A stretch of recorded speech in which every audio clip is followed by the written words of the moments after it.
Hello everyone, myself Assistant Professor Vatsalli Patel from Civil Engineering Department working at Mahatma Gandhi Institute of Technical Education and Research Center Navsari.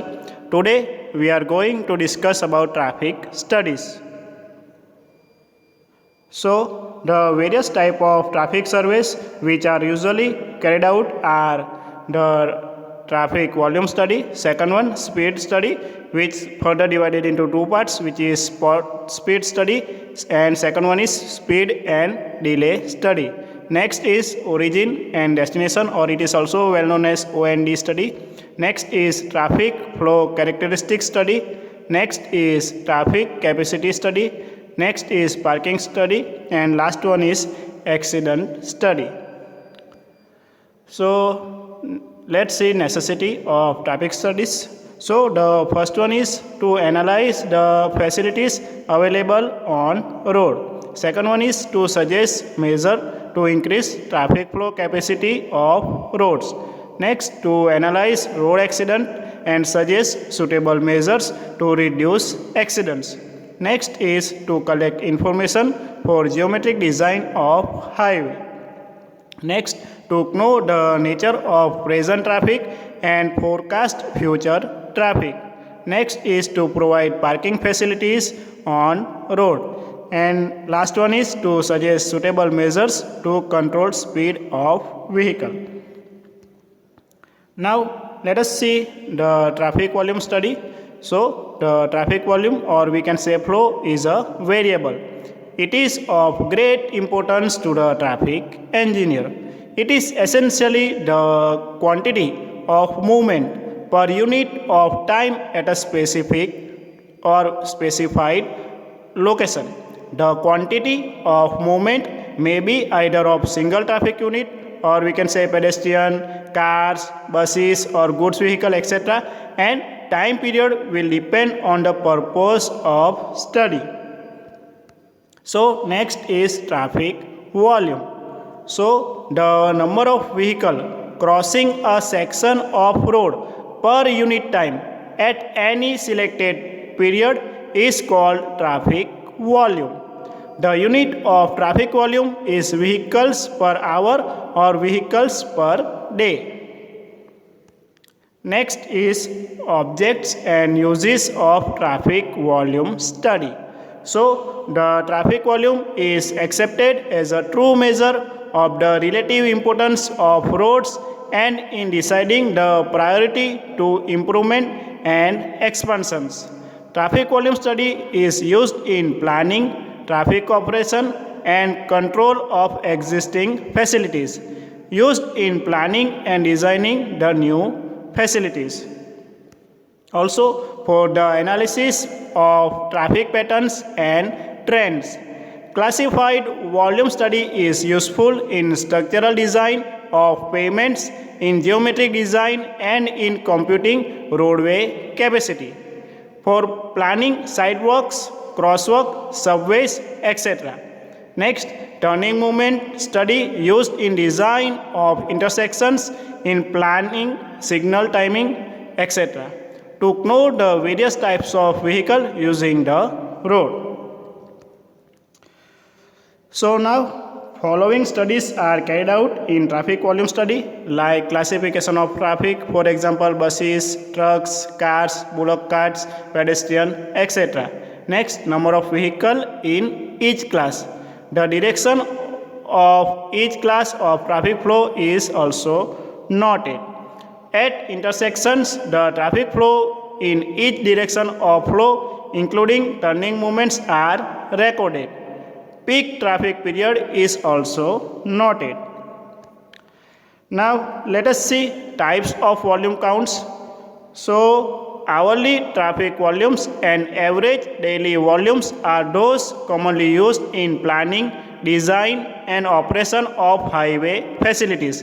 Traffic demands in vehicle per hour per lane are of great significance in dealing with practical traffic problems. So let us understand peak hour volume, or it is denoted by PHV, or peak hour flow, which is denoted by PHF. So the highest hourly volume in a day is called peak hour volume. It is the maximum number of vehicles that pass a point on a highway during 1 hour. There is one peak in the morning and another in the evening, referred as morning peak hour and evening peak hour. This is the main one, so be sure you know it very well. Okay, so it is used for functional classification of highways like arterial, subarterial, collector and local street for urban roads, and for geometric design of highway like number of lanes, intersection signalization, channelization, etc. It is also used for capacity analysis, parking demands and regulations, planning and location of traffic control devices, location of interchanges. Okay. So next is average annual daily traffic. It is denoted by AADT. This is also an important one, so be sure you remember its equation and its concept. So it is the average of 24 hours volume count collected every day in the year. So equation of AADT is equal to total annual flow divided by 365. Okay, so 365 means we are dividing by 365 days. Okay, so it is useful for planning major streets, improvement, construction or reconstruction of roads, computing accident rates, estimating highway user revenue. Next is average daily traffic, or it is denoted by ADT. So the total volume during certain number of days divided by that number of days is called average daily traffic. This term is also important one. Okay, so you can see the typical traffic pattern throughout the day in the image. Next is classified volumes. So these are used for geometric design with respect to minimum turning paths, clearance and grade. Next, structural design of pavement and bridges, and estimating highway user revenues. So next is short count less than an hour. So these are used for analyzing maximum rates of flow and variation within peak hour, providing the economical means of obtaining volume data. Next, determining capacity limitations in urban areas. Next is cordon count volumes. So these are made for planning parking facilities and to obtain accumulation of vehicle inside the cordon area. So as you can see in the image, CBD, or we can say Central Business District, is there, and cordon line is also there, and according to that all analysis is done. So CBD is here, okay, you can see it here, and control lines are here. So according to that all the criteria and analysis are studied. Okay. Next is pedestrian volumes. So these are utilized in planning the crosswalk and signals for pedestrian. So you can see its planning in the image. Next is turning movement count. So these are used in design of intersection and interchanges, planning of signal timings, planning turn prohibitions, and last one is channelization and etc. So you can see it you can see it in the image. So various turning will be there. The vehicle may turn right, may turn left, may go straight. So according to all these criteria, turning movement counts are recorded. Okay, so you can understand it by the image. Okay. So next we are going to see methods of traffic volume study. So the traffic volume count is divided into two categories, manual and automatic. Manual count is also subdivided into two methods, direct and indirect, and automatic is also divided in two methods, contact system and contactless system.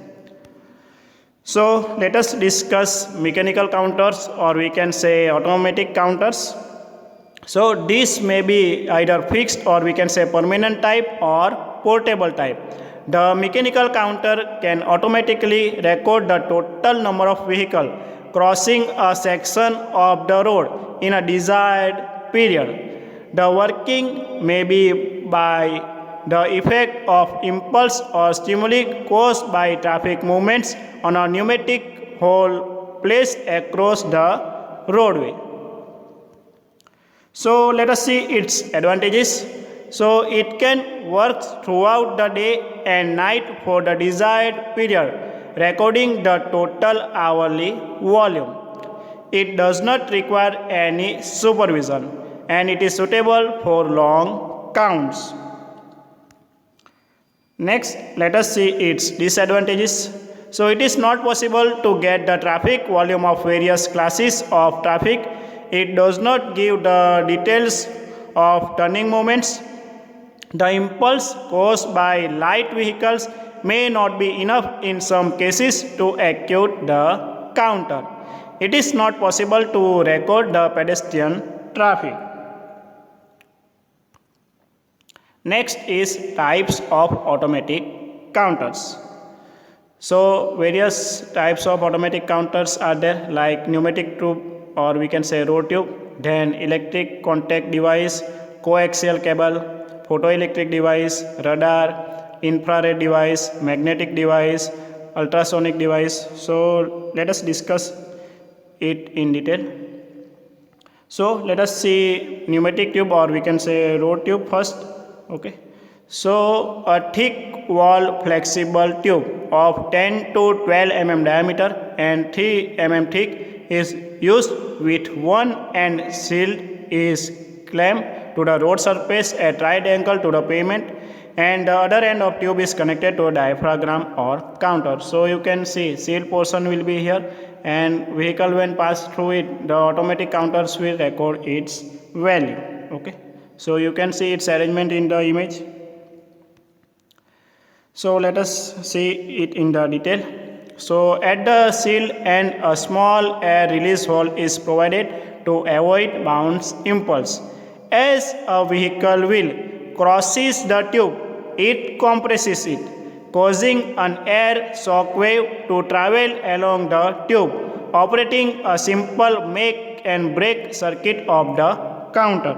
So you can see it in the image. So here is the arrangement. When vehicle tire pass through it, so some wave will be generated, and according to make and break connection, the counter will count as one vehicle. So according the tire passes, the impulse are recorded and counter are directly count the numbers. Okay. So next is electric contact device. So a pair of steel strips are contained in a rubber pad which is buried beneath the road surface. On being passed by the weight of a moving axle, and steel strips come into contact with each other and cause the electric current to flow. Electric contacts are installed in each lane. So previously shock waves is passed, in this electric wave will pass, or electric current will pass, and the counter will count its number. So same working is there, only in this electric current will flow. Next is coaxial cable. A coaxial cable is clamped across the road surface with the capability of generating signals with the passage of axles. These signals activate a transistor counter. The advantages associated with this type of detectors are their better reliability and performance on the inferior type of surfaces, and their lesser susceptibility to damage. So you can see coaxial cable in the image. Next is photoelectric device. So on one end of the road is a source of light which emits a beam across the road, and the other end is a photocell which can distinguish between the light beam and absence of the light beam. So let us discuss it in the image. So for example, the light will pass on from this, okay, and target will be here. So as it reflect the receiver will count with E1, E2, whatever up to whatever vehicle pass. So simple beam is there. Whenever it breaks, photoelectric device will count its value. So next, let us say it's let us understand photoelectric device in detail. So the passage of vehicle in the path of the light beam obstruct the beam and cause detection by a photo cell. The difficulty is that the obstruction can be caused by pedestrian and that more than one vehicle in the different traffic lanes will register one vehicle only. Okay. So as you can see in the image, when one vehicle is entering in the detection area and at the same time another vehicle in different lane leaving the detecting area will register only one vehicle, where in reality two vehicles are leaving the detection area. So it is the main problem of this method. Okay, so sensor will be generate only one vehicle data because two vehicles are passing at the same time. So disadvantage is there in this method. So next is radar method. So when a moving object approaches or reduces from the source of a signal, the frequency of the signal received back from the moving object will be different from the frequency of the signal emitted by the source. The difference in the two frequencies causes detection of moving vehicle. So the Doppler effect is a well-known phenomena in physics which enables the detection of vehicle moving at a speed. So the initial cost of this device is no doubt high, but its accuracy and reliability are good. It is also not damaged by the traffic. So you can see its arrangement here in the image. Okay. So some advantages are also there and disadvantages are very less compared to other methods. Okay. Next is infrared device. This device utilizes a pickup cell which is similar to a photoelectric cell but is sensitive to infrared, or we can say heat radiation. Rather than to visible light, the unit is mounted above the road surface on a bridge or sign structure, etc. So you can see infrared device here. Okay, here is the one. Okay, so according to that it will work. Next is magnetic device. So in this, detection is done by a signal or impulse caused by a moving vehicle and disturbing a magnetic field. The unit is installed in each lane immediately below the road surface. It is more durable but more expensive than pneumatic decoder. So you can see it in the image. So detectors are here. So we have to place detector like that, so the magnetic field will disturb. So for example, if the space is large, then no detection will be there. So according to that criteria, we have to arrange detectors and automatically it will be count here according to the arrangement. So this is the magnetic device. And last one is ultrasonic device. This is similar in its operation to a radar unit. A beam crosses the road and is broken by passage of a vehicle. So you can see it in the image. So beam of light will be passed throughout the lane. Okay, and when vehicle pass, ray will be cut and counter will be there. So ultrasonic device operation is similar like the radar unit. Now let us see manual counters. So in this method, the members of field team collect the necessary information on the prescribed record sheet at the selected points of roadway.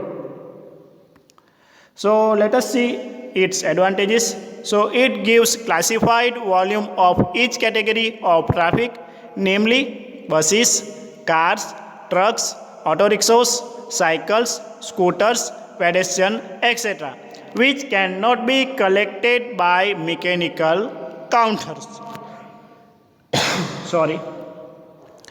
The direction of each class of traffic at intersection is also be recorded. The number of occupants in vehicles are also recorded in this method. Next is disadvantages. So it is not possible to have manual counts for all the 24 hours of the day and on all days round the year, and it is tedious, laborious and costly. So now we are going to discuss moving observer method, or we can say floating car method. This is the most important theory. Okay, so be sure you remember this theory very well because it is most important theory in this module. Okay, so let us understand it with simple. So this method is also known as Wardrop-Charlesworth method. It was developed in England. So this question can be also be asked in examination as explain Wardrop-Charlesworth method. So be remember you know all the three names of this method. Okay, so this method consists in counting the numbers of cars made, number of cars overtaken and the time taken to travel by the observer, once moving against the traffic and once moving along with the traffic. So the floating car method is generally followed in India. Here we have a test car with 4 observers in it, which is floating, or we can say which is traveling at approximately the same speed as that of the traffic. So let us understand this method. So the first observer equipped with 2 stopwatches is an observer to record delays. The strategic location such as bridges, intersections, road in vicinities of markets, etc. He observes with the help of 2 stopwatches the time required to negotiate these focal points. For example, he observes the delay time. So this is the duty of first observer. Okay. Next, the second observer in the car notes the causes of this delay either in the tabular form or with vivid descriptions. The third observer records the number of vehicles overtaken by the floating car or the number of vehicles that overtakes the floating car in specified time. And the fourth observer notes the number of vehicles traveling in opposite direction in each trip. So be sure you remember all the function of these observers, what the first observer is doing, what the second and third and fourth one is doing. It is mostly important. Okay. So let us see its advantages. The moving observer method gives an unbiased estimate of the flow. As compared to the stationary observer method, the moving observer method is equivalent to a stationary count over twice the single journey time. Hence, it is economical in manpower. It gives mean values of flow and speed over a section rather than at a point. Thus, it gives directly the space mean speed, whereas spot speed studies give the time mean speed. It gives additional information of stops at intersection, delays, parked vehicles, etc. It enables data on speed and flow to be collected at the same time. Next is videography method. The videography is carried out for the stretch of road about 20 to 30 meter. The entry and exit of the vehicle on the selected approach should be covered in the videography. The start time of the video is set to 0. The movement of the vehicles are recorded for an hour. So you can see its functioning in the image. Okay. So the movement of the vehicles are recorded for an hour. After the end of the videography, the vehicles are counted on the screen of computer or DVD. The entry time of the vehicle and exit time of the vehicle is recorded for the vehicles on the selected stretch. The distance passed by the vehicle per unit time is worked out. Video photography gives a permanent record of volume counts. Its analysis can be done conveniently in the office by replaying the cassette on a TV monitor. So, here I end my session. Thank you, all of you.